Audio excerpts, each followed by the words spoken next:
ഈ ഒരു റമദാനിൽ ഏറ്റവും എഫക്റ്റീവ് ആയിട്ട് നമുക്ക് കഴിക്കാൻ പറ്റുന്ന ഒരു സപ്ലിമെന്റ് ആണ് ഹൈ കോഫി എന്ന് പറയുന്ന സപ്ലിമെന്റ്. പ്രത്യേകം പ്രമേഹമുള്ള വ്യക്തികൾക്കാണെങ്കിലും പ്രമേഹം ഇല്ലാത്ത വ്യക്തികൾക്കാണെങ്കിലും പ്രമേഹം വരാൻ സാധ്യതയുള്ള വ്യക്തികൾക്കാണെങ്കിൽ പോലും എല്ലാവർക്കും ഒരേപോലെ ഉപയോഗിക്കാൻ പറ്റുന്ന ഒരു പ്രോഡക്റ്റ് ഹൈ കോഫി. ഈ ഒരു ഐ കോഫി നിങ്ങൾ റമദാൻ മാസത്തിൽ യൂസ് ചെയ്യുന്ന സമയത്ത് നിങ്ങൾ ഓരോരുത്തരും വ്രതം എടുത്തിട്ടാണ് ഐ കോഫി യൂസ് ചെയ്യുന്നത് എന്നുണ്ടെങ്കിൽ തീർച്ചയായിട്ടും വളരെ എഫക്റ്റീവ് ആയിട്ട് നിങ്ങളുടെ ശരീരത്തിലേക്ക് നീങ്ങുന്നുണ്ടാവും, ഐ കോഫി പ്രതിഫലിക്കുന്നുണ്ടാവും എന്നുള്ളതാണ്. അങ്ങനെ നിങ്ങൾക്ക് ഒരു ക്വാളിറ്റി ലൈഫിലേക്ക് എത്താൻ പറ്റും, പ്രമേഹത്തിൽ നിന്ന് നിങ്ങൾക്ക് മാറാൻ പറ്റുന്നുണ്ടാവും. അതോടൊപ്പം തന്നെ പല ആളുകളും സംശയം ചോദിക്കാറുണ്ട്, എങ്ങനെയാണ് ഐ കോഫി ഈ ഒരു റമദാൻ മാസം യൂസ് ചെയ്യേണ്ടത്?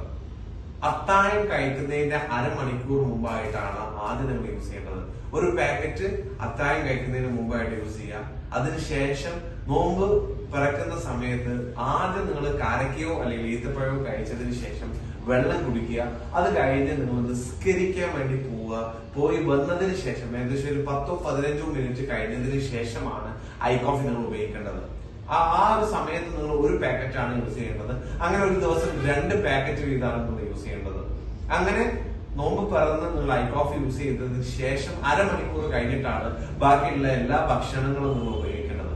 അപ്പോ നിങ്ങൾക്ക് നല്ലൊരു ദിവസം, നല്ലൊരു റമദാനും നല്ലൊരു ക്വാളിറ്റി ലൈഫ് നേരുന്നു. Wishing you all the best.